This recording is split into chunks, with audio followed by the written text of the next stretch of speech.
Hello everyone, আসসালামু আলাইকুম। আশা করছি আপনারা সবাই আমাকে দেখতে পাচ্ছেন, শুনতে পাচ্ছেন। আজকে সপ্তম শ্রেণীর বিজ্ঞানের দ্বিতীয় অধ্যায়ের প্রথম ক্লাস নিয়ে আপনাদের সবাইকে ওয়েলকাম করছি। আমার নাম জাকি আহমেদ। আপনারা আশা করি আমাকে সবাই গত ক্লাস থেকে চিনেন অলরেডি। আমি অলরেডি আপনাদের দুইটা ক্লাস নিয়ে ফেলেছি, বিজ্ঞান আর আইসিটির। ওকে, সো আজকে আমরা একটা নতুন অধ্যায় শুরু করতে যাচ্ছি, সেটি হচ্ছে উদ্ভিদ ও প্রাণীর কোষীয় সংগঠন। ঠিক আছে, তো ষষ্ঠ শ্রেণীতে আসলে আমরা এই টপিকটা নিয়ে একটু পড়াশোনা করেছিলাম যে প্রাণী দেহ আসলে কোষ দিয়ে তৈরি, বা যে কোনো ধরনের উদ্ভিদের দেহ বা প্রাণীর দেহ আসলে কি দিয়ে তৈরি, অনেকগুলো আসলে কোষ দিয়ে তৈরি। ঠিক আছে, তো এই কোষীয় সংগঠন বা কোষের আসলে গঠনটা কেমন সেটা সম্পর্কে জানাটাই হচ্ছে আমাদের এই টপিকের মূল উদ্দেশ্য। আমরা আসলে জানার চেষ্টা করব যে একটা কোষ আসলে কিভাবে গঠিত হয়, কিভাবে আসলে এর ভিতরের অঙ্গাণুগুলো থাকে, এর যে ভিতরে যে পার্টস টার্টস গুলো আছে এগুলো থাকে, সেটাই হচ্ছে আজকে আমাদের পড়াশোনার বিষয়, আজকে আসলে আমাদের জানার বিষয়। ঠিক আছে, তো সবাই একটু খাতা কলম নিয়ে রেডি হয়ে যাবো। ঠিক আছে, কিছু কিছু জিনিস হয়তো আমাদের নোট করে রাখলে আমাদের নিজেদের জন্য সুবিধা হবে। আর যেহেতু আমরা ক্লাস 7-এ উঠে গেছি, এখন 6-এর মতো আর আমরা বাচ্চা নাই। ঠিক আছে, আমরা কিন্তু সবাই একটু বড় হয়ে গেছি। তো আমাদের কিন্তু এখন একটু মনোযোগ দিয়ে সিরিয়াসলি পড়াশোনাটা একটু বেশি বেশি করে করতে হবে। এই কারণে আসলে উদ্ভিদ ও প্রাণীর কোষীয় সংগঠন এই অধ্যায়টা আমাদের জন্য খুবই গুরুত্বপূর্ণ, কারণ এখান থেকে কিন্তু পরীক্ষায় অনেক অনেক প্রশ্ন আসবে। ঠিক আছে, অর্ধবার্ষিক পরীক্ষায়। ঠিক আছে সবাই, ওকে ওকে, আমরা শুরু করে দিই, চলেন। সেটি হচ্ছে আমাদের দ্বিতীয় অধ্যায়, উদ্ভিদ ও প্রাণীর কোষীয় সংগঠন। ঠিক আছে, আচ্ছা, তো আজকে আমরা আসলে উদ্ভিদ কোষের বর্ণনাটা করার চেষ্টা করব। ঠিক আছে, ওকে, তো আসলে উদ্ভিদ কোষের বর্ণনাটা একটু কঠিন মনে হতে পারে আমাদের, যে অনেক অনেক কিছু আছে, বাট এতটাও কঠিন না। আমরা যদি একটু মনোযোগ দিয়ে পড়ি দেখবেন যে আমাদের কাছে খুব সহজ লাগবে। তো আমরা শুরু করে দিই। ওকে, তো প্রথমে দেখেন, এই পৃথিবীতে প্রত্যেকটা জীব কোষ দিয়ে গঠিত, এটা আমরা সবাই অনেকেই জানি, তাই না? এখন কোষ আসলে কি? কোষ হচ্ছে ক্ষুদ্র ক্ষুদ্র অংশ, আমাদের শরীরের ক্ষুদ্র ক্ষুদ্র অংশ। ধরেন এই যে আমার হাত, তাই না? এই হাত বা আমার, ধরেন, নখ, আমার চুল, আমার মাথা, এই সবগুলোকে আমরা যদি খুব ক্ষুদ্র করি, বা আমরা যদি অণুবীক্ষণ যন্ত্র দিয়ে অনেক বড় করে দেখার চেষ্টা করি, তাহলে আমরা যে জিনিসটা দেখতে পারবো সেটা হচ্ছে কোষ। যেমন ধরেন একটা বাসা আপনি বানাইছেন, যেমন ধরেন আপনি একটা বাসা বানালেন। ঠিক আছে, suppose you make a home. ঠিক আছে,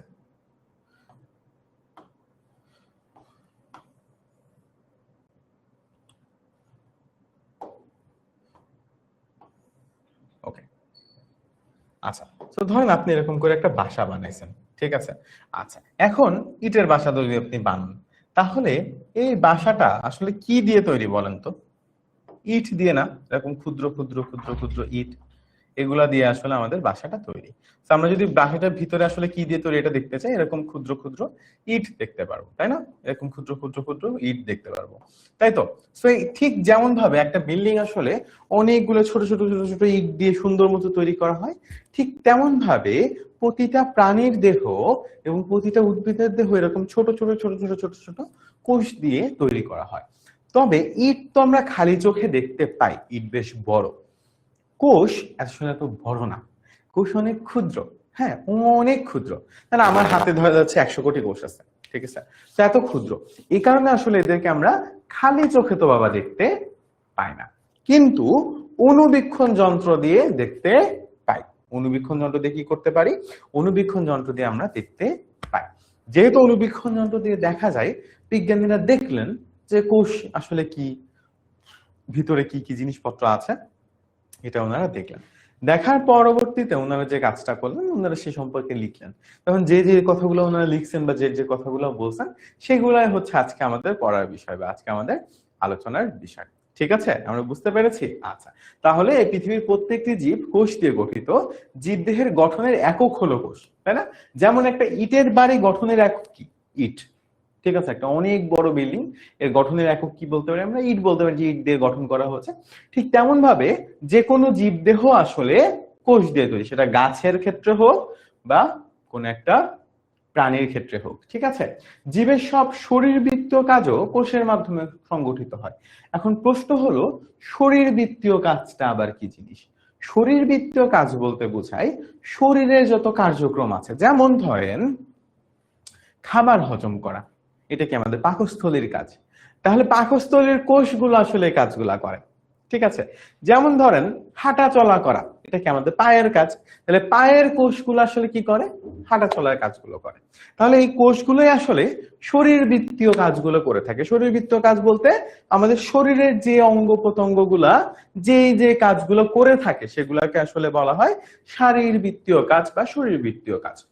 এই অধ্যায়ে আমরা দুই ধরনের কোষ নিয়ে আলোচনা করব ডেফিনেটলি। একটা হচ্ছে উদ্ভিদ কোষ আর একটা হচ্ছে প্রাণী কোষ, তাই না? কারণ এই দুই ধরনের কোষের মধ্যে আসলে কিছু বড় ধরনের পরিবর্তন লক্ষ্য করা যায়। অর্থাৎ উদ্ভিদের কোষগুলো এক ধরনের হয়ে থাকে আর প্রাণীর যে কোষগুলো আছে সেগুলো আসলে আরেক ধরনের হয়ে থাকে। উদ্ভিদ এবং প্রাণীর কোষের মধ্যে আসলে কিছু সামঞ্জস্য থাকলেও বেশ কিছু আসলে অসামঞ্জস্য আছে বা পার্থক্য আমরা লক্ষ্য করতে পারি। এই কারণে আসলে আমরা উদ্ভিদের কোষকে আলাদা করে পড়বো, প্রাণীর কোষকেও আলাদা করে পড়বো, ঠিক আছে? আচ্ছা, সো আমাদের 5 মিনিট হয়ে গেছে ক্লাসের এবং অনেকজন বাচ্চা কাচ্চা নতুন করে ক্লাসে জয়েন করেছেন। কোনো সমস্যা নেই, যেহেতু শুরুর দিকে অনেকে হয়তো আমরা জানি না, সেটা হচ্ছে আমরা এক্সাক্ট টাইমে পড়ানো শুরু করি। এখন ধরেন কোনো কারণে যদি আপনি 5 মিনিট লেট করেন, বিজ্ঞান, আইসিটি বা বাংলা যে কোনো টপিকই হোক না কেন, আপনি যদি শুরুতে না বুঝেন, শুরুতে যে কথাগুলো ছিল এগুলো যদি আপনি না শুনেন, তাহলে যেটা হবে সেটা হচ্ছে পরবর্তীতে কিন্তু আপনি পড়ার ফ্লোটা আর ধরতে পারবেন না। পরবর্তীতে টিচার আসলে কি বলছে, কোথা থেকে কি পড়াচ্ছে, এগুলো কিন্তু আসলে আপনি আর বুঝতে পারবেন না। এই জন্য আপনাদের বড় ভাই হিসেবে একটা রিকোয়েস্ট করি আপনাদের সবাইকে, রাখবেন সবাই, সেটা হচ্ছে সব সময় চেষ্টা করবেন ক্লাস শুরু হওয়ার অন্তত 8:30, 8টায় ক্লাস শুরু হবে, 5 মিনিট আগে অ্যাপে জয়েন করা। আমরাও 5 মিনিট আগে চলে আসি কম বেশি, ঠিক আছে? আমরা কখনোই 8টার পরে আসবো না। 8:25 থেকে 8টার মধ্যে আমরা চলে আসি। বেসিক্যালি আমরা 8:25-এ চলে আসি। হয়তো মাঝে মাঝে 1-2 দিন ইন্টারনেট ইস্যুর কারণে 1-2 মিনিট এদিক ওদিক হতে পারে, বাট 8টার আগেই আমরা পড়ানো শুরু করে দিই। এই কারণে সব সময় চেষ্টা করবেন 8টার আগেই যেন আমরা ক্লাসে উপস্থিত হয়ে যাই, অ্যাপের মধ্যে ঢুকে বসে থাকি, ঠিক আছে? তাহলে আমরা একদম শুরু থেকে টিচার কি বলতেছে, ভাই আপুরা কি বলতেছে সেটা বুঝতে পারবো। তখন আর আমাদের কিন্তু এত কঠিন লাগবে না, ঠিক আছে? শুরুতে আমরা কিন্তু কিছু কথাবার্তা বলি যেটা আসলে আপনার ওভারঅল পাঠকে বা পড়াশোনাকে একটু সহজ করতে হেল্প করবে, ঠিক আছে? আচ্ছা, তো যারা পরবর্তীতে জয়েন করেছেন তাদের জন্য শুরুর 5 মিনিট, যেহেতু এখন কেবল অনলাইন ব্যাচ শুরু হচ্ছে, মাত্র কয়েকদিন ক্লাস হয়েছে, আমি শুরুর কথাগুলো আবার একটু বলছি। সেটা হচ্ছে পৃথিবীতে যে কোনো প্রাণী এবং উদ্ভিদ এদের শরীর কোষ নামক জিনিস দিয়ে গঠিত।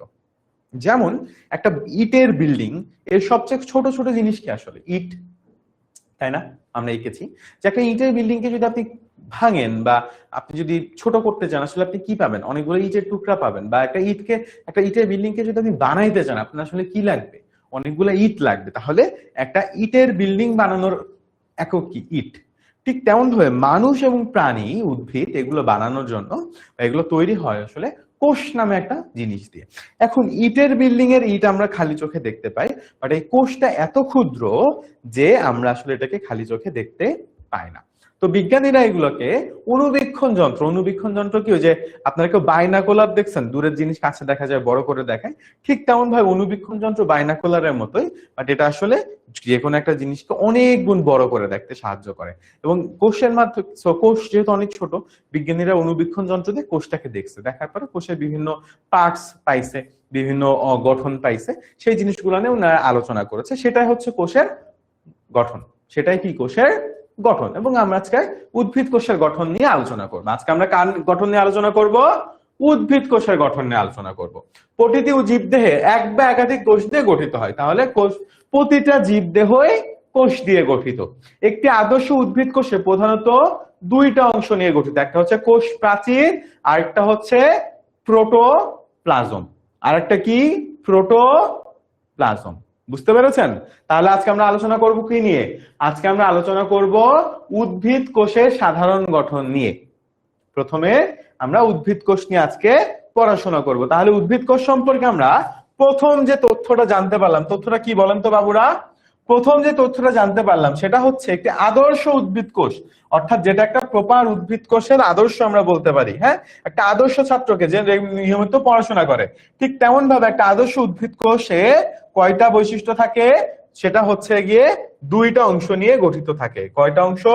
দুইটা অংশ। একটা কি? একটা হচ্ছে কোষ প্রাচীর, মানে কোষের একটা আবরণ থাকে, আর তার মধ্যে কি থাকে?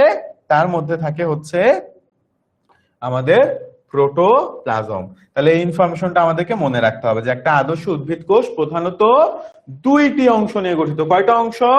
দুইটি অংশ। পরীক্ষা এমসিকিউতে আসবে কিন্তু বাবুরা, হ্যাঁ? কয়টা অংশ? যে একটা আদর্শ উদ্ভিদ কোষের কয়টা অংশ থাকে? এমসিকিউতে আসবে, এমসিকিউতে আসবে। ঠিক আছে? একটা আদর্শ উদ্ভিদ কোষের কয়টা অংশ থাকে? ঠিক আছে? আচ্ছা, একটা হচ্ছে কোষ প্রাচীর আর একটা হচ্ছে প্রোটোপ্লাজম। ওকে, তাহলে এখন কোষ প্রাচীর কি আর প্রোটোপ্লাজম কি এটা আমাদেরকে জানতে হবে। আমরা জানছি কি নিয়ে বলেন? আমরা জানছি হচ্ছে আমাদের আলোচনার বিষয় হচ্ছে উদ্ভিদের কোষ, তাই না? আমাদের আলোচনার বিষয় কি? আমাদের আলোচনার বিষয় হচ্ছে উদ্ভিদের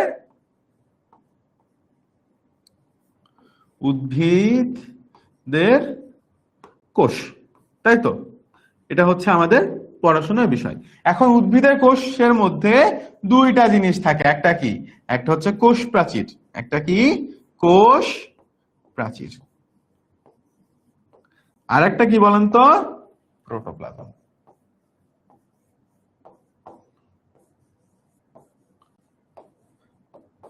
ঠিক আছে? ওকে, সেই দুইটা জিনিস আমাদের থাকে উদ্ভিদ কোষের মধ্যে, তাই তো? এখন প্রথমে আমরা কোষ প্রাচীর কি জিনিস জানি। উদ্ভিদ কোষের ক্ষেত্রে কোষ ঝিল্লির বাইরে জড় পদার্থ দিয়ে তৈরি একটি পুরু প্রাচীর থাকে, একে কোষ প্রাচীর বলে। একে কি বলে? একে কোষ প্রাচীর বলে। এখন অনেকের মনে হবে কোষ ঝিল্লি আবার কি জিনিস, তাই না? কোষ ঝিল্লি আবার কি জিনিস? কোষ ঝিল্লি হচ্ছে কোষের পর্দা। কোষ ঝিল্লি হচ্ছে কোষের পর্দা। ঝিল্লি মানে হচ্ছে পর্দা, পর্দা। ঠিক আছে? আচ্ছা, প্রোটোপ্লাজম। তাহলে প্রোটোপ্লাজম কি? প্রোটোপ্লাজম কোষের অর্ধতরল জেলির মতো আঠালো দানাদার বর্ণহীন সজীব অংশ। প্রোটোপ্লাজমে 69 থেকে 90% পানি থাকে। ঠিক আছে? এটাতে কত থেকে কত পার্সেন্ট পানি থাকে? এটাতে 69 থেকে 90% পর্যন্ত পানি থাকে। ঠিক আছে? আচ্ছা, তাহলে এই দুইটা জিনিস হচ্ছে কোষের মেন জিনিস আমরা বলতে পারি। তারপর আরো দুইটা আছে, একটা হচ্ছে কোষ গহ্বর আর একটা হচ্ছে সাইটোপ্লাজম। এই জিনিসগুলো আবার অনেক ইম্পর্টেন্ট। ঠিক আছে? কোষের টোটাল মূল জিনিস হচ্ছে 4টা, বাট এই দুইটা জিনিস হচ্ছে মেন। একটা হচ্ছে কি? একটা হচ্ছে আপনার কোষ প্রাচীর আর একটা হচ্ছে প্রোটোপ্লাজম। ঠিক আছে? ওকে, তারপরে আসেন কোষ গহ্বর। কোষ গহ্বর কি? সাইটোপ্লাজমে তরল পদার্থপূর্ণ কোষরস ছোট বড় গহ্বর থাকে, তাদেরকে কোষ গহ্বর বলে। প্রাণী কোষে সাধারণত কোষ গহ্বর থাকে না, তবে কোনো কোনো কোষে যদি থাকে তা আকারে খুব ছোট। উদ্ভিদ কোষে কোষ গহ্বর বেশি থাকে এবং আকারে বড় হয়। আচ্ছা, সো এটা নিয়ে অনেকের অনেক কনফিউশন হচ্ছে, আমি আবার বোঝাচ্ছি। তারপর আসেন সাইটোপ্লাজম। কোষের প্রোটোপ্লাজমে নিউক্লিয়াসের বাইরে জেলির মতো অংশকে সাইটোপ্লাজম বলে। সাইটোপ্লাজমের অভ্যন্তরে অবস্থিত কোষের বিভিন্ন জৈবনিক কার্যকলাপের সাথে সংশ্লিষ্ট সজীব বস্তু সমূহকে একত্রে সাইটোপ্লাজম অঙ্গাণু বলে। একটি আদর্শ কোষে সাধারণত নিম্নলিখিত অঙ্গাণুগুলো দেখা যায়: plastid, mitochondria, Golgi body, endoplasmic জালিকা, রাইবোজোম, লাইসোজোম, সেন্ট্রিওল, নিউক্লিয়াস। অনেক কিছু আসলে থাকে। এবার সবার কাজ দেয়া আছে, কোনটা আসলে কি কাজ কাজ এগুলো আসলে সুন্দর মতো দেওয়া আছে। তারপরে আছে নিউক্লিয়াস, এন্ড নিউক্লিয়াসের পরে আসলে কোষীয় টিস্যুর বৈশিষ্ট্য, কাজ, ভাজক টিস্যু, স্থায়ী টিস্যু, অনেক কিছু আসলে দেয়া আছে। কারোর আসলে কিছুই মাথায় ঢুকতেছে না, আই নো দ্যাট। ঠিক আছে? আপনাদের কারোর যে আসলে কোনো কিছু মাথায় ঢুকতেছে না, আমি এটা খুব সুন্দর মতো জানি। চলেন আমরা একটু আসলে বোঝার চেষ্টা করি যে এটা আসলে কি যে বলছে, কেমনে যে বলছে, এমন করে যে কেন বলছে, আল্লাহ মাহবুব জানে, তাই না? আচ্ছা, তো চলেন আমরা একটু ভালো করে বোঝার চেষ্টা করি জিনিসটা। সেটা হচ্ছে, আমি একটু সহজ করি আপনাদের জন্য। এইটা ধরে না সাপোজ একটা উদ্ভিদের কোষ। ঠিক আছে? আচ্ছা, এখন এর বাইরে ধরেন একটা আবরণ আছে। এই কোষের বাইরে ধরেন একটা আবরণ আছে। ঠিক আছে? একটু বড় করে দিই যাতে আসলে বুঝা যায়। এই যে বেগুনি কালারের যে আবরণটা, এটা হচ্ছে কোষ প্রাচীর। এটা হচ্ছে কোষ প্রাচীর। কোষ প্রাচীর কি? কোষ প্রাচীর হচ্ছে কোষ ঝিল্লি। মানে ধরেন এর মধ্যে এই যে সবুজটা, এটা ধরেন কোষ ঝিল্লি। এটাকে ধরেন আমরা বললাম যে কোষ ঝিল্লি। আমি গোল করে আঁকছি যাতে আমাদের আঁকতে এবং বুঝাইতে সুবিধা হয়। ঠিক আছে, তো জিনিসটা এরকম যে বাইরে একটা শক্ত আবরণ থাকে, সেটা হচ্ছে কোষ প্রাচীর। তারপর একটা পাতলা পর্দার মতো আবরণ থাকে, সেটা হচ্ছে কোষ ঝিল্লি বা কোষ পর্দা। পর্দা তো আমরা সবাই বুঝি, কাপড়ের পর্দা, তাই না? তো এরকম একটা পাতলা আবরণ থাকে। ঠিক আছে, এটা হচ্ছে ধরেন একটা উদ্ভিদ কোষ।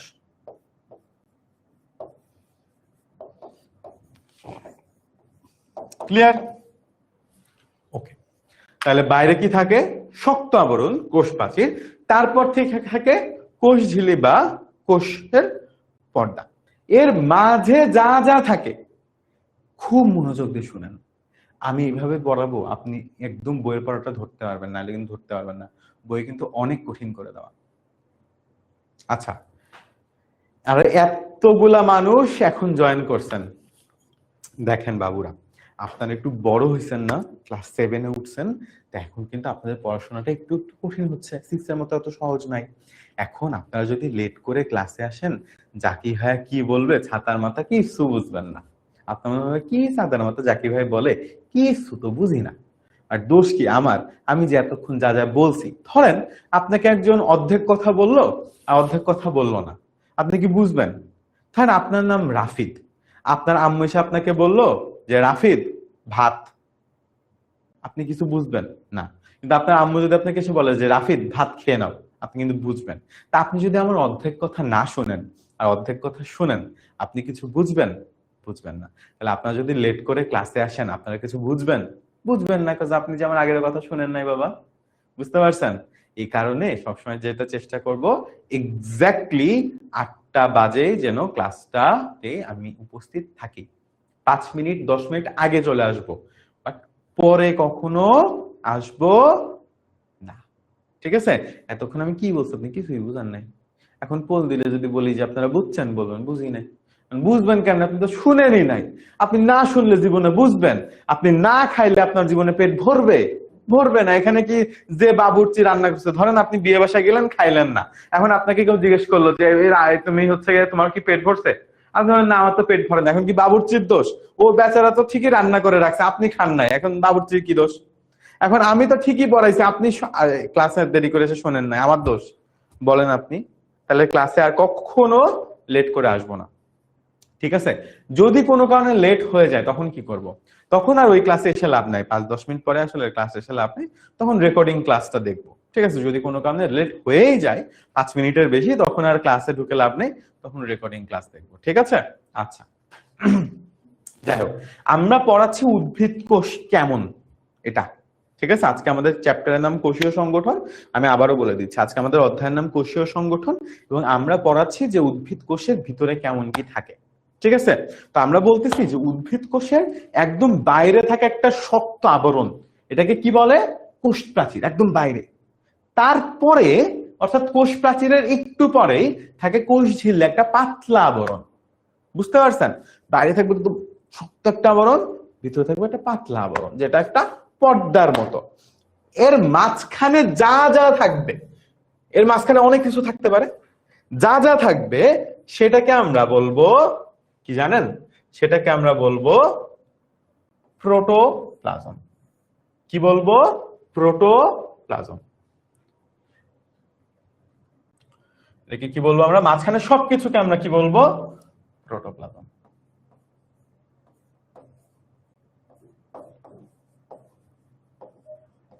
মাঝখানে সবকিছুকে আমরা কি বলবো? প্রোটোপ্লাজম। মাঝখানে যা যা থাকবে সবকিছু হচ্ছে প্রোটোপ্লাজম। এখন প্রোটোপ্লাজমের মধ্যে আবার অনেক কিছু থাকতে পারে, তাই না? প্রোটোপ্লাজমের মধ্যে প্রধানত দুইটা জিনিস থাকে। প্রোটোপ্লাজমের মধ্যে প্রধানত কয়টা জিনিস থাকে? দুইটা জিনিস থাকে। একটা হচ্ছে নিউক্লিয়াস থাকে, একটা কোষের মধ্যে বড় নিউক্লিয়াস থাকে। একটা কি থাকে? একটা থাকে নিউক্লিয়াস।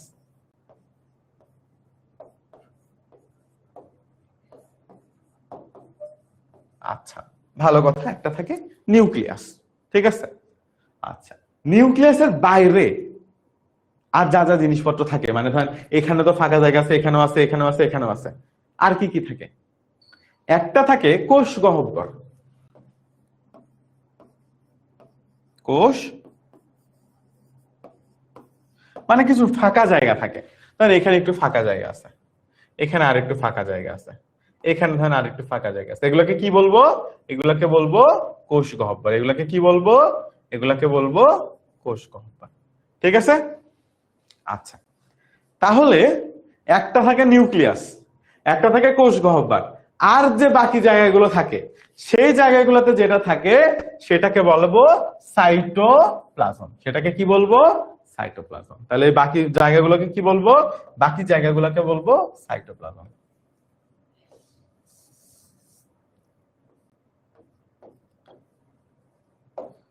সাইটো কঠিন লাগতেছে?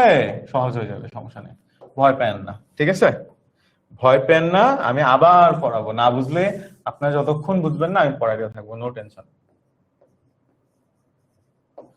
আমি থাকতে আপনার টেনশন করা লাগবে না। ঠিক আছে, আচ্ছা, ভয় পায়েন না, দেখবেন আমি যত কঠিনই লাগুক আমি আপনাকে শিখাই দিব।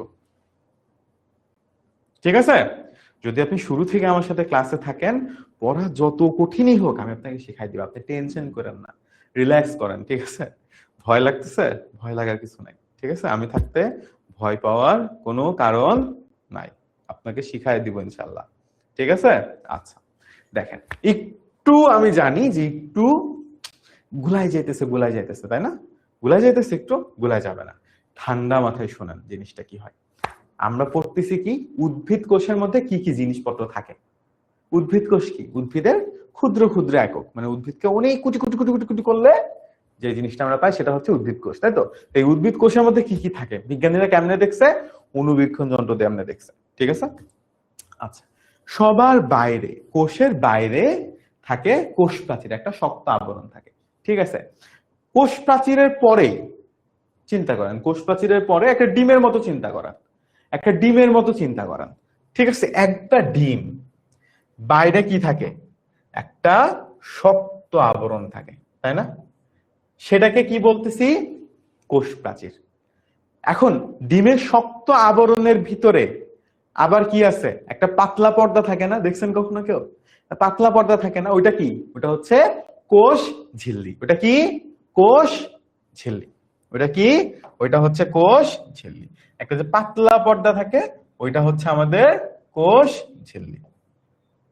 ঠিক আছে, পাতলা পর্দাটা থাকে ওটা হচ্ছে আমাদের কোষ ঝিল্লি। তাহলে গেল আমাদের কোষ ঝিল্লি, লালটা।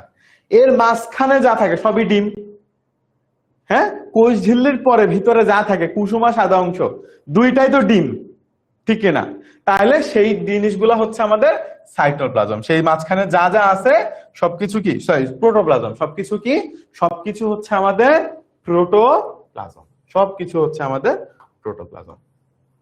তাহলে শুরুতে একটা ডিমকে আমরা তিন ভাগে ভাগ করতে পারি, বা একটা কোষকে আমরা তিন ভাগে ভাগ করতে পারি। একটা হচ্ছে বাইরের কোষ প্রাচীর, একটা হচ্ছে কোষ প্রাচীর, তাই না? বাইরের আবরণ।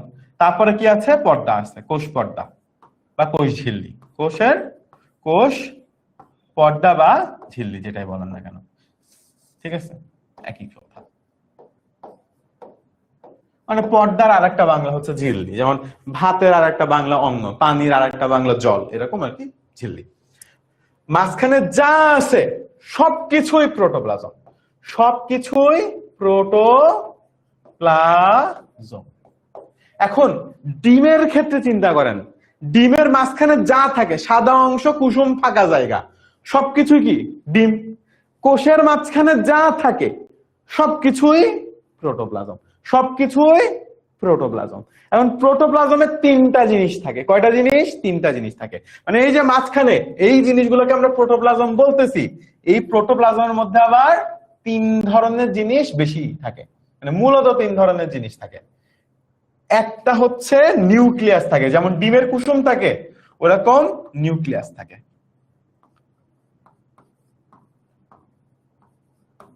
আচ্ছা, ঠিক যেমন ভাবে ডিমের মধ্যে অনেক বড় একটা কুসুম থাকে, ঠিক কোষের মধ্যে ওরকম একটা বড় গোল নিউক্লিয়াস থাকে। কিছু ফাঁকা জায়গা থাকে না, ওই ফাঁকা জায়গাটাকে বলে কোষ গহ্বর। ডিমের মধ্যে ফাঁকা থাকে, সিদ্ধ করলে বোঝা যায় কোষ গহ্বর, মানে ফাঁকা জায়গা।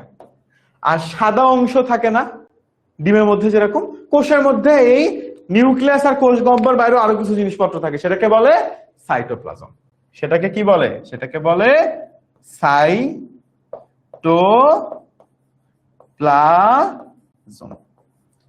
ক্লিয়ার? এই জিনিসটার একটা স্ক্রিনশট আপনারা নিয়ে ফেলেন, তাহলে দেখা যাবে আপনাদের বুঝতে অনেক সুবিধা হবে। কারণ বইয়ে যেভাবে থাকে এক্সপ্লেন করা, ওতে আসলে বোঝা যায় না যে ভাই কোনটার মধ্যে কি, কোথায় থেকে কি হয়ে গেল, কিছু বুঝতে পারলাম না, এরকম একটা অনুভূতি হয়। সেই কারণে আপনারা চাইলে এটার একটা স্ক্রিনশট নিতে পারেন। আমার হাতের লেখা খুব বেশি ভালো না, একবার নোবেল কমিটি ভাবছিল আমাকে হাতের লেখার জন্য একটা নোবেল দিবে, পরে আমি বললাম যে না, আর একটু ভালো করবো তারপর। হ্যাঁ, হাতের লেখা খুব বেশি ভালো না, যদি বুঝতে অসুবিধা হয় একটু কষ্ট করে আমি বলে দিচ্ছি। তারপরও এটা হচ্ছে কোষ পর্দা বা ঝিল্লি, কোষ প্রাচীর, প্রোটোপ্লাজম, নিউক্লিয়াস, কোষ গহ্বর, সাইটোপ্লাজম। ঠিক আছে? আচ্ছা, আমি জিনিসটাকে আর একবার একটু বুঝাই, আর একবার আপনি মিলাই নেন, নিজের মাথার মধ্যে মিলাই নেন জিনিসটা, কিন্তু একটু মানে এই জিনিসটা যদি বুঝতে পারি প্রপারলি, তাহলে দেখা যাবে ঝামেলা অর্ধেক মিটে গেছে। ঠিক আছে? এই জিনিসটা প্রপারলি বুঝতে পারলে ঝামেলা অর্ধেক মিটে গেছে। একটা ডিমের সাথে তুলনা করবেন। ডিমের বাইরে একটা আবরণ থাকে, শক্ত আবরণ, সেটা হচ্ছে কোষ প্রাচীর। ডিমের যেমন বাইরের শক্ত সেলটা, ডিমও কিন্তু আসলে একটা কোষ।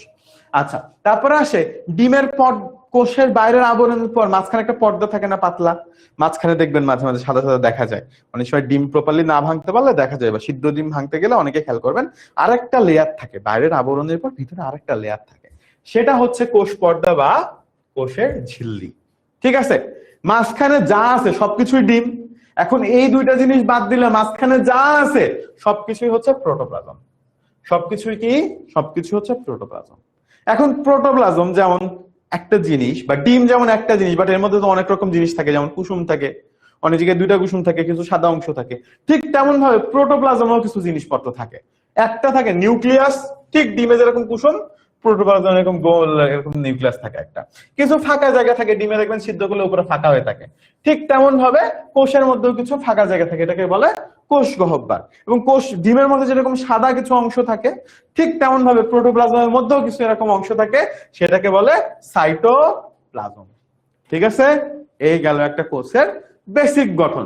এখন নিউক্লিয়াসের মধ্যে আবার কিছু জিনিস থাকে, ও বাবারে সাইটোপ্লাজমের মধ্যে আবার কিছু জিনিস থাকে। ঠিক আছে?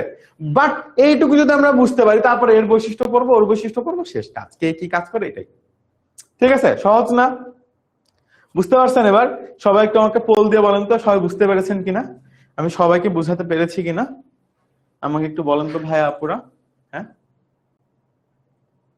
ইয়েস আর নো দিয়ে আমাকে জানান যে আপনারা সবাইকে আমি বুঝাতে পেরেছি কিনা, যে আসলে ঘটনাটা কি। ঠিক আছে? এবং অবশ্যই চাইলে একটু নিজেদের মতো করে নোট করে রাখতে পারেন ছবিটা, অথবা কি করতে পারেন, অথবা হচ্ছে স্ক্রিনশট নিয়ে রাখতে পারেন।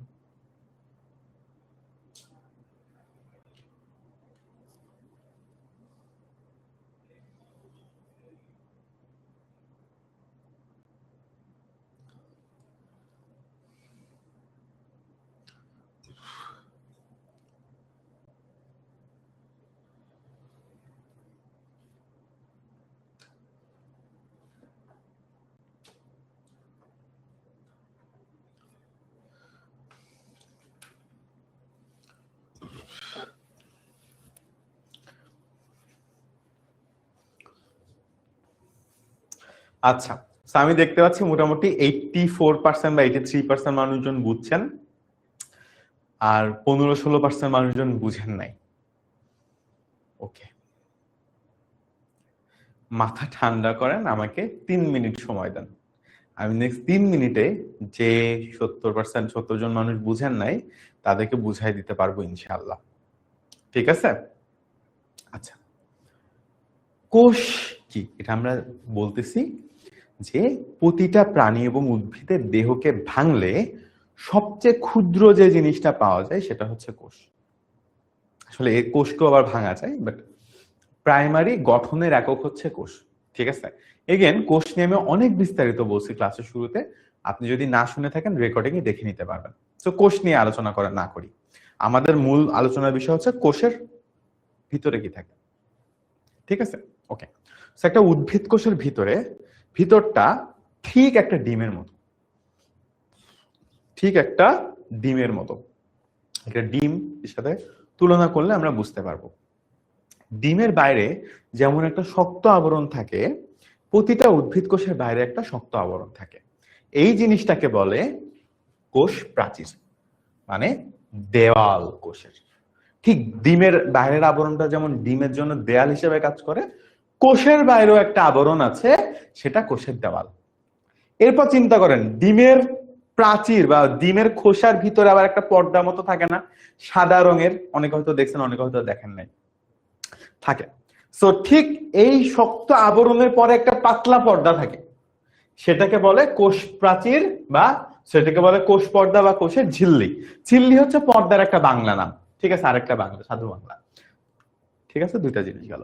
আর মাঝখানে যা যা থাকে সব কিছুকে একত্রে বলে প্লাটোপ্লাজম। যেমন একটা ডিমের মাঝখানে কি কুসুম থাকে, সাদা অংশ থাকে, ফাঁকা জায়গা থাকে, বাট পুরোটা জিনিসকে একসাথে ডিম বলি না। আম্মুকে বলে একটা ডিম ভাজি করে দাও, তার মানে কি কুসুম সাদা অংশ সব মিলায়ে ভাজি করে দাও, তাই না? ঠিক কিনা? ঠিক তেমন ভাবে কোষের মধ্যে যা যা আছে সব কিছুকে বলে প্রোটোপ্লাজম। মানে কোষ প্রাচীর আর কোষ পর্দা বাদ দিলে আর বাদ বাকি সবকিছুকে প্লাটোপ্লাজম বলে। ঠিক আছে, এখন মাঝখানে সবকিছু তো আলাদা আলাদা নাম আছে। যেমন ধরেন আমি জাকি আহমেদ, ঠিক আছে, না ধরেন একটা বিরিয়ানির প্যাকেট। এখন বিরিয়ানির প্যাকেটের মধ্যে, ধরেন একটা বিরিয়ানির প্যাকেটের মধ্যে কাচ্চি রাইস আছে, তারপরে ধরেন মশলা আছে, আলু আছে, মাংস আছে, সব মিলায় তো বিরিয়ানি। যদি প্যাকেটটা ফেলাই দিই, যা থাকে সবই বিরিয়ানি, তাহলে পর্দা আর কোষ প্রাচীর ফেলাই দিলে বাদ বাকি ভিতরে যাই থাকে সবকিছু প্রোটোপ্লাজম। বুঝতে পারছেন? আপনাকে কেউ এক প্যাকেট বিরিয়ানি দিল, বললো যে নাও বিরিয়ানিটা খাও, কেউ কি বলবে এই নাও রাইস, মাংস, আলু, মশলা, বিরিয়ানি, ঝোল, ঘি এগুলো খাও? বলবে কেউ? না, বলবে বিরিয়ানি খাও। রাইট? এখন প্যাকেটটাকে যদি ফেলাই দেন, যা থাকবে সব বিরিয়ানি, সব আপনি খাইতে পারবেন। ঠিক তেমন ভাবে কোষের মধ্যে কোষ পর্দার ঝিল্লিটাকে ফেলাই দেন, যা থাকবে ভিতরে সবকিছু প্রোটোপ্লাজম, সবকিছুই বিরিয়ানি। ঠিক আছে, আচ্ছা এখন বিরিয়ানির মধ্যে কি কি অনেক কিছু থাকে না? আলু থাকে, কাচ্চি থাকে, এরা মাংস থাকে, খাসির মাংস থাকে, রাইস থাকে, ঝোল থাকে, মশলা থাকে, ঘি থাকে, সবকিছুকে মিলাই তো বিরিয়ানি। ঠিক তেমন ভাবে সবকিছুকে মিলাই প্রোটোপ্লাজম। প্রোটোপ্লাজমের মধ্যে আমার অনেক কিছু আছে, তিনটা মূল জিনিস আছে। একটা গোল মতো অঙ্গাণু থাকে, এটাকে বলে নিউক্লিয়াস। সেকেন্ড, কিছু ফাঁকা জায়গা থাকে, সেটাকে বলে কোষ গহ্বর। আবার 3 নাম্বার, এই দুইটা জিনিস বাদ দিলে আবার যা যা থাকে সবকিছু সাইটোপ্লাজম। মানে ধরেন বিরিয়ানির সাথে তুলনা করেন, রাইস আর মাংস বাদ দিলে যা যা থাকবে সবই বলবেন যে রাইস। সরি, আলু আর মাংস বাদ দিলেন, ধরেন বিরিয়ানি থেকে আলু আর মাংস বাদ দিলেন, বাদ বাকি যা আছে সবকিছুকে আপনি বলতেন রাইস। এখন রাইসের মধ্যে দেখা গেলো কিসমিসও পড়ে গেছে, বাদামও পড়ে গেছে, সবকিছু পড়ে গেছে। ঠিক তেমন ভাবে নিউক্লিয়াস আর কোষ প্রাচীর বাদ দিয়ে দেন, যা যা থাকবে সবই সাইটোপ্লাজম। এত ক্লিয়ার? এটাই মূল জিনিস ছিল। এতটুকু ক্লিয়ার কেন এখন আবার আমাকে বলেন বাবা, এখন যদি ক্লিয়ার না হয় তাহলে আমি কিন্তু মরছি। হ্যাঁ, একদম অনেস্টলি মতামত দেন যে এখন কি বুঝতে পারছেন কিনা কোষের মেন গঠনটা।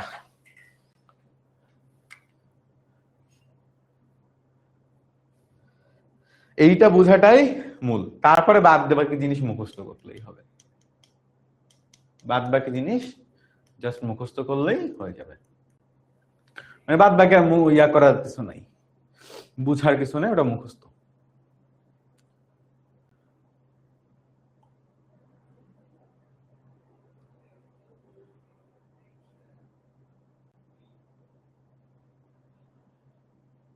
বাহ বাহ বাহ বাহ বাহ, 93% মানুষজন বুঝে গেছেন। অর্থাৎ আগের বার বুঝছিলেন না যারা, তাদের মধ্যে অনেকেই এবার বুঝতে পেরেছেন। আবার 90 হয়ে গেল কেন? আরে আবার কমে যাচ্ছে, হাই হাই হাই। আচ্ছা, আগের বার বুঝছিলেন না 15% মানুষ, এখনো বুঝেন নাই 10% মানুষ। আমি জানি না বাবা, আপনাদেরকে আমি আর কিভাবে বুঝাইতে পারি। ঠিক আছে, ওকে, আমি তো অনেক সহজ করেই বুঝাইলাম। আসলে যদি কম সেকশনটা অন থাকতো, কমেন্ট সেকশনটা অন থাকতো, তাহলে আসলে আমি বুঝতে পারতাম যে কি বুঝেন নাই, আপনাদের কোশ্চেন গুলা নিতে পারতাম। যাই হোক, যেহেতু কোশ্চেনটা নিতে পারতেছি না, এই জন্য আমি আবার আগাই গেলাম। হ্যাঁ, আচ্ছা, সো দেখেন, কোষ প্রাচীর আমরা বললাম যে সাইটোপ্লাজম, তাই না? ডিমের সাদা অংশের মতো সাইটোপ্লাজম আছে। তাহলে কোষের প্রোটোপ্লাজমে নিউক্লিয়াসের বাহিরে জেলির মতো অংশকেই সাইটোপ্লাজম বলে, অলরেডি আমরা বলে ফেলছি। সাইটোপ্লাজমের অভ্যন্তরে অবস্থিত কোষের বিভিন্ন জৈবিক, জৈবনিক না, হ্যাঁ জৈবিক, এটা জৈবিক হবে। আচ্ছা, জৈবিক কার্যকলাপের সাথে সংশ্লিষ্ট সজীব বস্তু সমূহকে একত্রে সাইটোপ্লাজম অঙ্গাণু বলে। ঠিক আছে, অলরেডি আমরা বলে ফেলছি। একটা আদর্শ কোষে সাধারণত নিম্নলিখিত অঙ্গাণুগুলো দেখা যায়। একটা হচ্ছে প্লাস্টিড, এটা সাইটোপ্লাজমে থাকে। আর একটা কি, মাইটোকন্ড্রিয়া। আর একটা হচ্ছে গিলজি বডি, একটা হচ্ছে এন্ডোপ্লাজমিক জালিকা, আর একটা হচ্ছে রাইবোজোম, আর একটা হচ্ছে লাইসোজোম, আর একটা হচ্ছে সেন্ট্রিওল ও আট নিউক্লিয়াস, তাই তো? আরেকটা কি, আরেকটা হচ্ছে নিউক্লিয়াস। ওকে,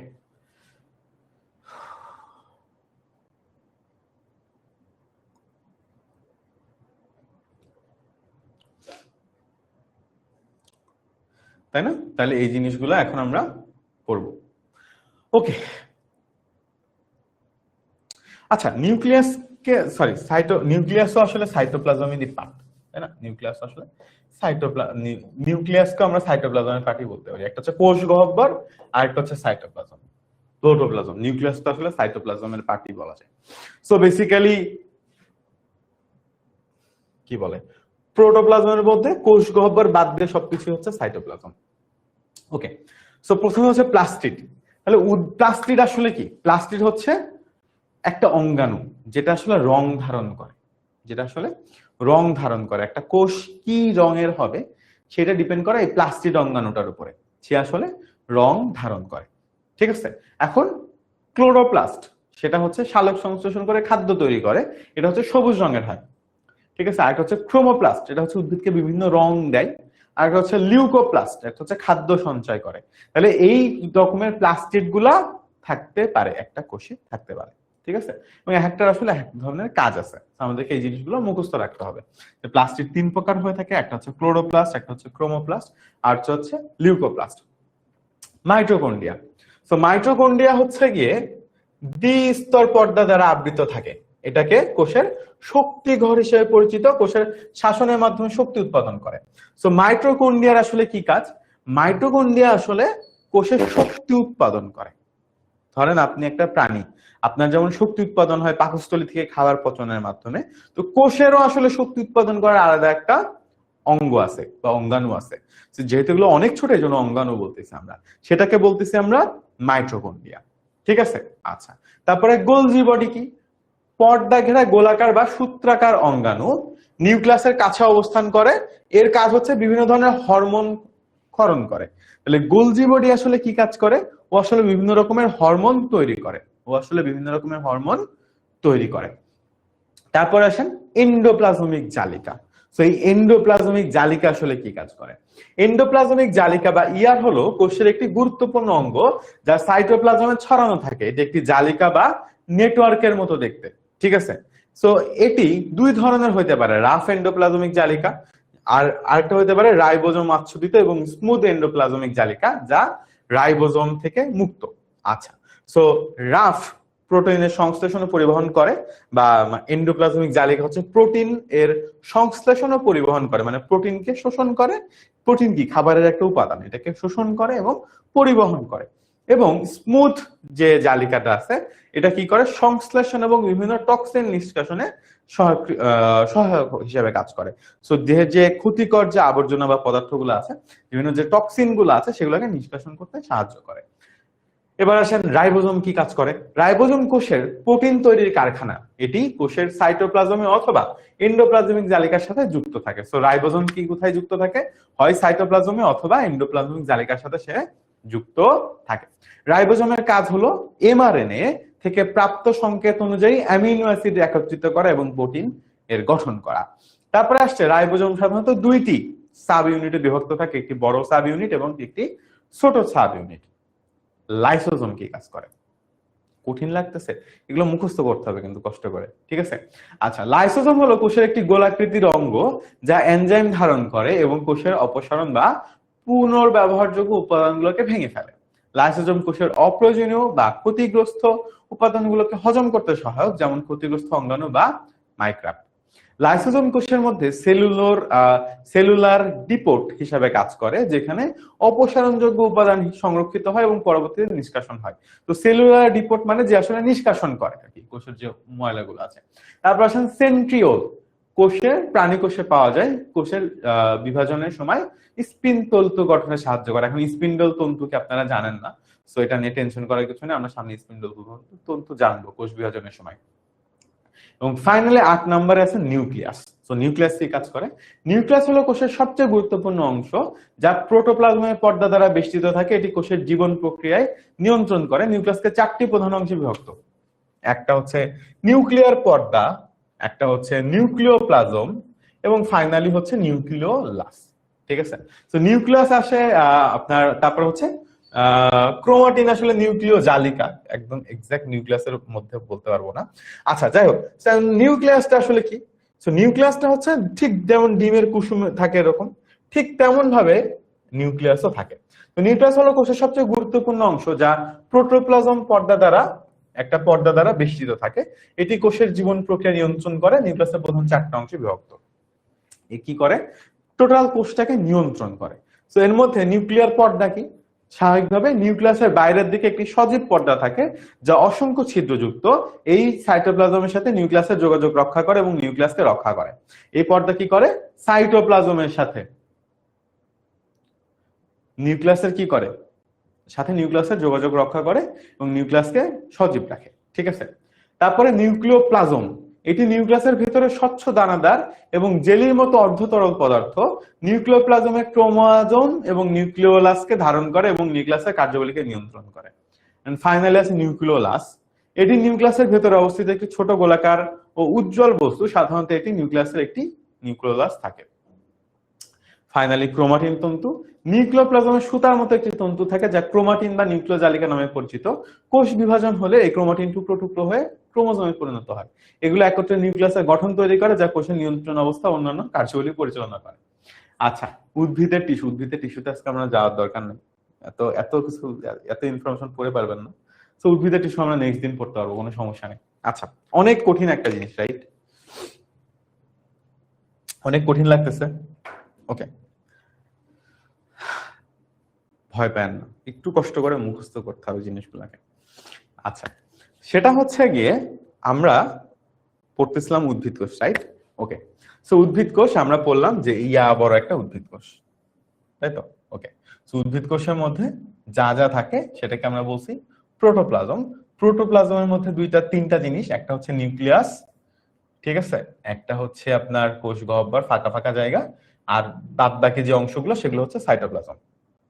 ওকে, এখন এই যে জিনিসটা নিউক্লিয়াস, এও আবার উপরেরটার মতোই, এর বাইরে একটা পর্দা থাকে, এর মাঝখানে নিউক্লিওলাস থাকে, এবং এখানে কিছু অর্ধ তরল থাকে আর কিছু এরকম সুতা থাকে। এই সুতাগুলোকে কি বলে? ক্রোমাটিন তন্তু। এই মাঝখানের গোলটাকে বলে নিউক্লিওলাস, ঠিক আছে? পর্দাটাকে বলে নিউক্লিয় পর্দা।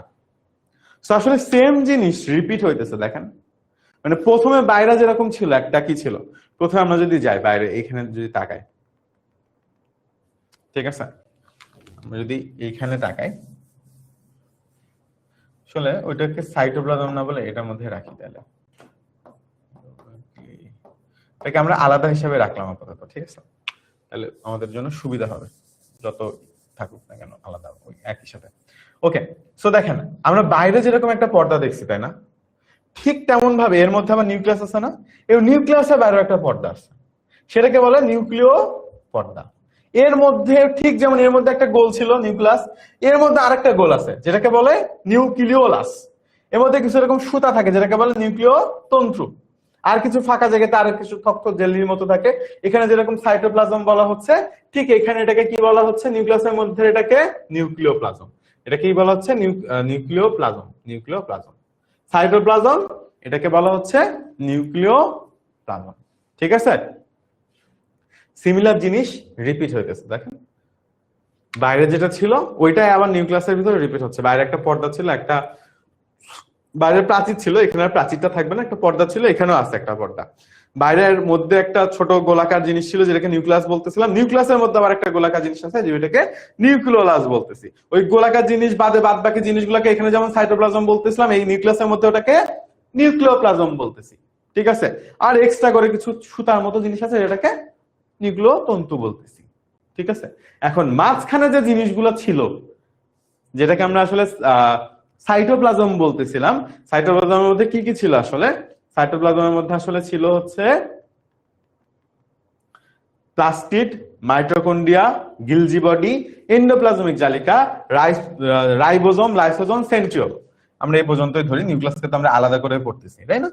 আচ্ছা, তো এই জিনিসগুলাকে আসলে আমরা কি করতে পারি, এই জিনিসগুলা হচ্ছে আমরা একটু কষ্ট করে আমাদেরকে এই 7টা জিনিসের মুখস্থ করতে হবে।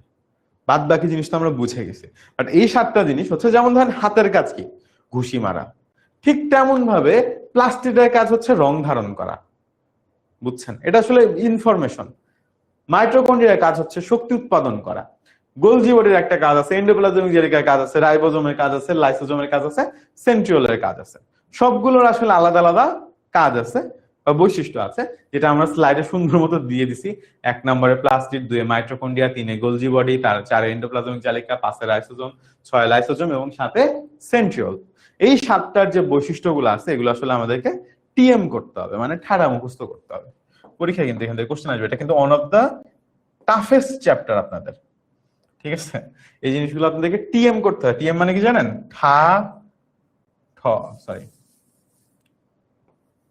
ঠাডা মুখস্থ। ভাই এখানে বোঝা গেছে না, মানে ধরেন এইটা প্লাস্টিক, প্লাস্টিকের কাজ হচ্ছে সালোক সংশ্লেষণ করা ক্লোরোপ্লাস্টের, ক্রোমোপ্লাস্টের উদ্ভিদের রং প্রদান করা, আর লিউকোপ্লাস্টের কাজ হচ্ছে খাদ্য সঞ্চয় করা। এর মধ্যে তার বুঝার কিছু না, এটা একটা ইনফরমেশন, যে ইনফরমেশনটা আসলে আপনাকে কষ্ট করে হইলেও মনে রাখতে হবে। ঠিক আছে, এতক্ষণ যা যা বললাম এই টোটাল কোষের গঠন নিয়ে আমরা কি মোটামুটি বুঝতে পেরেছি? সবাই একটা আমাকে বলেন। একটা পার্ট আছে যে 7টা জিনিসের বৈশিষ্ট্য আপনাকে মুখস্থ করতে হবে, আর গঠনের যে ব্যাপারটা এটা আমি কিন্তু বেশ কয়েকবার করে আপনাকে বুঝাইছি। আমরা কি বুঝছি সবাই?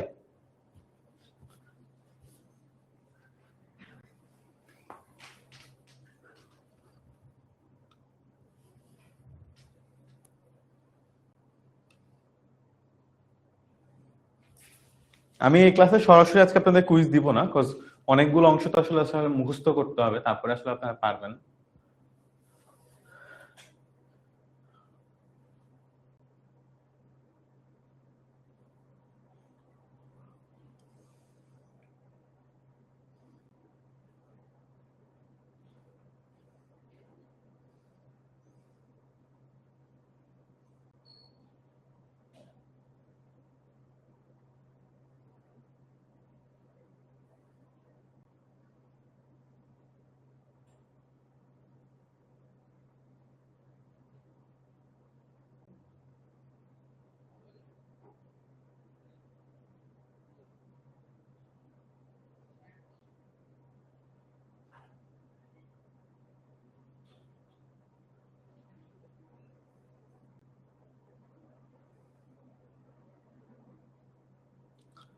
ওকে, সো আমি এখানে দেখতে পাচ্ছি মোটামুটি 15% মানুষজন আবার দেখা যাচ্ছে যে তারা আসলে বুঝতে পারেননি। তা আমি নেক্সট 5 মিনিট সময় নিচ্ছি আপনাদের কাছ থেকে, আমি ওভারঅল আবার জিনিসটাকে রিভিউ করতেছি। আশা করি এইবার আপনাদের কোনো কনফিউশন আর থাকবে না। আমরা উদ্ভিদ কোষের উদ্ভিদের টিস্যুর বৈশিষ্ট্য কাজ আমরা নেক্সট দিন থেকে পড়বো, ঠিক আছে? যেহেতু এটা বেশ কঠিন একটা, আমরা এই টপিকটাকে নেক্সট দিন রাখতেছি, সমস্যা নেই। আমি টোটাল জিনিসটাকে আবার একটু ফ্রি হ্যান্ডে আপনাদের জন্য বোঝানোর চেষ্টা করি, ঠিক আছে? আচ্ছা, দেখেন, এইটা হচ্ছে আমরা বলছি যে আমাদের কোষের প্রাচীর, বাইরের যে আবরণটা আছে সেটা। তারপর আরেকটা জিনিস আছে কি ভিতরে, তারপর ভিতরে আছে আমাদের একটা কি, আরে ভাই, ওকে, তারপর আমাদের ভিতরে আছে একটা পর্দা, কোষ প্রাচীর, ঠিক আছে?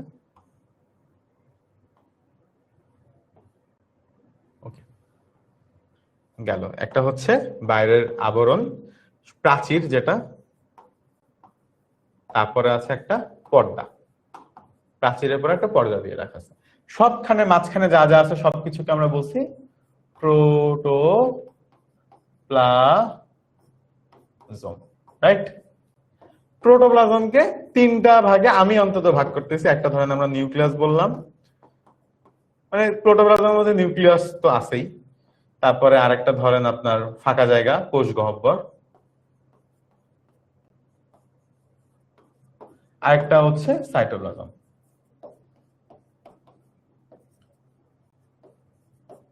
ওকে, ফাইন। এই নিউক্লিয়াসের মধ্যে আবার চারটা জিনিস আছে। এটা হচ্ছে মাঝখানে এরকম একটা গোলাকার বস্তু আছে নিউক্লিয়াস, এরও আবার একটা পর্দা আছে, নাহলে সে থাকবে কিভাবে? তাহলে একটা আছে পর্দা আছে একটা, নিউক্লিয়াসের মধ্যে আবার আর একটা গোল আছে, সেটা হচ্ছে নিউক্লিওলাস। নিউক্লিওলাস, ঠিক আছে? এখন ঠিক এইখানে যেরকম পর্দার মাঝখানে এবং নিউক্লিয়াসের বাইরে কিছু জিনিস ছিল, সাইটোপ্লাজম বলতেছিলাম, ঠিক তেমন ভাবে নিউক্লিয়াসের মধ্যে যে একটা গোল নিউক্লিওলাস আছে এবং একটা পর্দা আছে, তাহলে মাঝখানে যে জিনিসগুলা সেগুলাকে আমরা কি বলবো? সেগুলাকে আমরা বলবো নিউক্লিওলাস, সরি নিউক্লিওপ্লাজম। নিউক্লিওপ্লাজম, এটাকে যেমন সাইটোপ্লাজম বলতেছিলাম, এটাকে বলবো নিউক্লিওপ্লাজম। মাঝখানে যে জিনিসগুলো থাকবে, এক্সট্রা এডিশনাল কিছু সুতা থাকে, এডিশনাল কিছু সুতা থাকে, সুতা বা তন্তু, যেটাকে নিউক্লিয়াসের মধ্যে যেহেতু থাকে নিউক্লিয় তন্তু বলে। এখন সাইটোপ্লাজমের মধ্যে আবার 7টা অঙ্গাণু আছে, রাইট? 7টা অঙ্গাণু আছে, প্লাস্টিড আছে, রাইবোজোম আছে, লাইসোজোম আছে, এন্ডোপ্লাজমিক জালিকা আছে, এই সেই টোটাল করে 7টা জিনিস আছে। 7টা জিনিস কি কাজ করে সেটা স্লাইডে লেখা আছে, এটা আমাদেরকে মুখস্থ করতে হবে। এই ছিল মোটামুটি আজকে ক্লাসের পড়াশোনা। এবং ডেফিনেটলি কে কোনটা কি কাজ করে, পর্দার কি কাজ, নিউক্লিওলাসের কি কাজ, নিউক্লিওপ্লাজমের কি কাজ, এই সুতা বা তন্তুর কি কাজ, এগুলো সবগুলো আসলে আমাদেরকে মুখস্থ করতে হবে। ঠিক আছে, একদম ঠাড়া মুখস্থ করতে হবে। বুঝতে পেরেছি? এটাই ছিল মূল জিনিসটা। যেহেতু এটা বায়োলজি, এখানে একটা পর্যায়ে যে আসলে আর বুঝার কিছু থাকে না, মুখস্থ থাকে। যেমন ধরেন মানব দেহে 206টা হাড় আছে, ঠিক আছে, বা 205টা 6টা হাড় আছে। তো এখন এই যে ইনফরমেশন, এটা আসলে বুঝার কিছু নাই, আছে তো আছে ভাই, আপনাকে ইনফরমেশনটা মুখস্থ করতে হবে। ঠিক তেমন ভাবে নিউক্লিওলাসের মধ্যে 4টা অঙ্গাণু আছে, তা আছে, এটা আসলে আর বুঝার কিছু নাই, এটা এখন আপনাকে মুখস্থ করতে হবে। মানুষের 2টা হাত আর 2টা পা থাকে, আর বাঘের 4টাই পা থাকে, ইনফরমেশন আপনাকে মুখস্থ করতে হবে। ঠিক আছে, সো বায়োলজির ম্যাক্সিমাম জিনিস আসলে ইনফরমেশন মুখস্থ করতে হবে। আমি একটু ম্যাপিং করে আপনাকে হেল্প করতে পারি যে কিভাবে আপনি মনে রাখাটা কাজটা শুরু করবেন, কোন জায়গা থেকে পড়বেন। ঠিক আছে, যাতে আসলে আপনার কাছে ইনফরমেশন গুলা ভুলাই না যায়। বাট ইনফরমেশন কিন্তু কষ্ট করে 1-2 ঘন্টা ধরে আপনাকে মুখস্থ করতে হবে। দ্যাট আই কান্ট হেল্প, আপনার মুখস্থ আমি করে দিতে পারবো না, পারবো? সেটা কিন্তু আমি পারবো না। ওকে, সো এটাই গেল, এটাই ছিল ওভারঅল জিনিসপত্র কোষের গঠনের। এখন আপনারা আমাকে বলেন, যতটুকু বুঝানোর অংশ ছিল ততটুকু আপনারা বুঝছেন কিনা, আর বাকি জিনিসটা তো আসলে আপনাদেরকে কষ্ট করে মুখস্থ করতে হবে।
ওকে, সো মোটামুটি 92% মানুষজন বলছেন যে আপনারা আসলে বুঝতে পেরেছেন। আজকের ক্লাসে আমি কুইজ দিচ্ছি না, তার কারণ হচ্ছে কুইজ গুলো পারার জন্য আসলে আপনাকে 1-1.5 ঘন্টা ধরে এই জিনিসগুলো পড়ে আসলে জিনিসটাকে মুখস্থ করতে হবে, তারপরে আসলে আপনি পারবেন। অন্য অন্য ক্লাসে যেমন হয় যে ক্লাসে পড়ানোরটাই কুইজে থাকে, এখানে আসলে জিনিসটা এরকম না। আপনাকে আসলে প্রতিটার বৈশিষ্ট্য মুখস্থ করতে হবে, এবং মুখস্থ করতে আপনার 1-2 ঘন্টা টাইম লাগবে বা 3 ঘন্টা টাইম লেগে যেতে পারে, এত কঠিন জিনিসগুলা বা একটু অদ্ভুত আর কি না। সো মুখস্থ করতে টাইম লাগবে, সো আমি এই জন্য আসলে পোল দিচ্ছি না। বাট আপনাদের কুইজ হবে, ডেইলি কুইজ। আমি রিকোয়েস্ট করবো আপনারা স্লাইডের ইনফরমেশন গুলা মুখস্থ করার পর ডেইলি কুইজটা দিবেন। এখনই সরাসরি ডেইলি কুইজ দিতে বসে যাবেন না প্লিজ, আগে স্লাইডের ইনফরমেশন গুলো মুখস্থ করবেন, তারপরে আসলে কুইজটা দিবেন, ঠিক আছে? সো আজকে আপনাদের ক্লাস এই পর্যন্তই ছিল। আমি জানি বায়োলজি একটু কাঠখোট্টা টপিক, একটু কঠিন লাগতে পারে, বাট আমি চেষ্টা করতেছি যত ইজিলি আসলে আপনাদের সামনে জিনিসগুলোকে উপস্থাপন করা যায়। বাট বায়োলজির চ্যাপ্টার গুলাতে কিন্তু আপনাকে নিজে থেকে মুখস্থ করতে হবে ইনফরমেশন গুলা, সেইটাতে কিন্তু আসলে পৃথিবীর কোনো টিচারই আপনাকে মুখস্থ করাই দিতে পারবে না, ঠিক আছে? আচ্ছা, আপনাদের আজকের ক্লাস কেমন লাগছে, আপনাদের অডিও ভিডিওতে কোনো সমস্যা ছিল কিনা, এবং আপনাদের স্লাইডের কোনো ইস্যু ছিল কিনা, এই সব কিছু নিয়ে আপনাদের ক্লাস শেষ হয়ে যাওয়ার পর আপনারা সবাই একটু 30 সেকেন্ড অপেক্ষা করবেন, ঠিক আছে? 30 সেকেন্ড অপেক্ষা করবেন। আপনাদের সামনে 3টা প্রশ্ন যাবে। এক, আপনার আমার পড়ানো ভালো লাগছে কিনা। সেকেন্ড, আপনার ভিডিওতে কোনো ইস্যু ছিল কিনা। এবং থার্ড, আপনার স্লাইডের কোনো সমস্যা ছিল কিনা। এরকম 3টা প্রশ্ন, আপনার 3টা প্রশ্নের উত্তর দিয়ে দিবেন। পড়ানো কেমন লাগছে, ভালো হলে ভালো, খারাপ হলে খারাপ। দেন হচ্ছে অডিও ভিডিওতে কোনো ইস্যু ছিল কিনা, ভালো হলে ভালো, খারাপ হলে খারাপ। এবং ফাইনালি স্লাইড, ঠিক আছে?